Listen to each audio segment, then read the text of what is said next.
Hello everyone. Баршаңызға сәлем. Бүгін біз 5-ші сыныпқа арналған ағылшын тілі пәнінен 3-ші тоқсанның 1-ші БЖБ-сына талдау жасаймыз. Менімен бірге болғандарыңызға рахмет. Егер видеом сізге пайдалы болса, лайк басып, каналға тіркелуді ұмытпаңыздар. БЖБ-ның тақырыбы creativity, яғни ұшқырлық, ой ұшқырлығы. Бірден тапсырмаға өтейік. Бірінші тапсырма бізде listening, яғни тыңдалым. Task 1. Listen to the story and fill in the gaps with the words from the box. One word is odd. Яғни не дейді тапсырмада?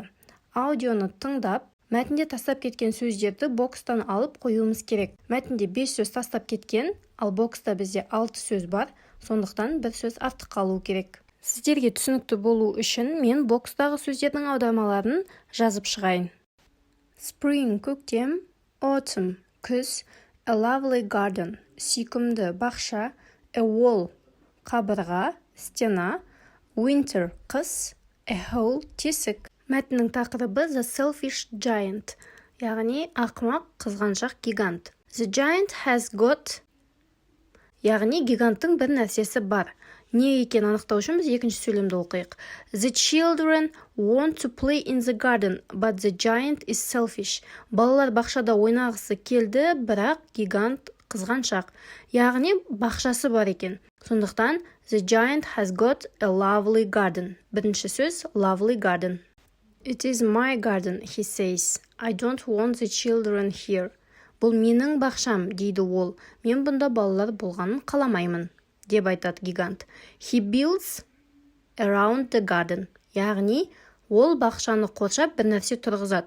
Қамал, қабырға тұрғызады. Сондықтан екінші сөз a wall. He builds a wall. In spring there are no flowers or birds in the giant's garden.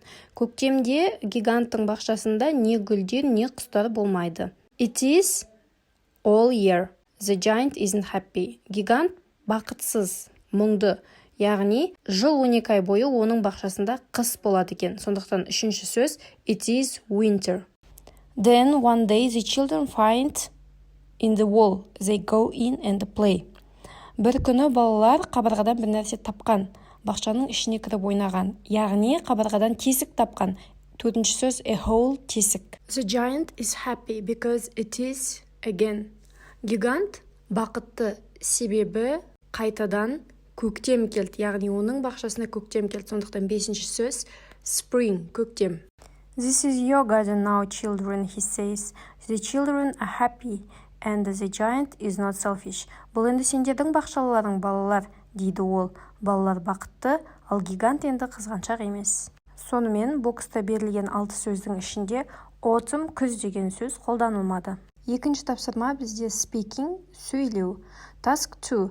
Look at the pictures below, choose one and answer the following questions.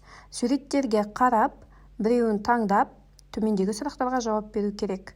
What do you know about cartoons below? Сен төмендегі мультфильмдер туралы не білесің? Speak about one of them cartoons.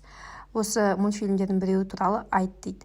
Яғни бізге 6 мультфильмнің суреті берілген. Ішінде ледниковый период, Мадагаскар, холодное сердце, Король Лев сияқты мультфильмдер бар. Соларға қатысты 4 сұраққа жауап беруіміз керек. Мен Frozen, холодное сердце мультфильмін алдым.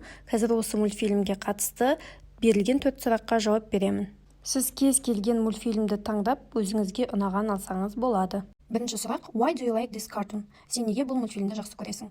Менің жауабым, I have chosen the cartoon Frozen because it is my favorite cartoon. The cartoon has very interesting and exciting plot. That's why I like it. The cartoon messages a love and honesty to its viewers. Мен холодное сердце мультфильмін таңдадым, себебі ол менің сүйікті мультфильм. Оның сюжеті өте қызық, сондықтан ол маған ұнайды.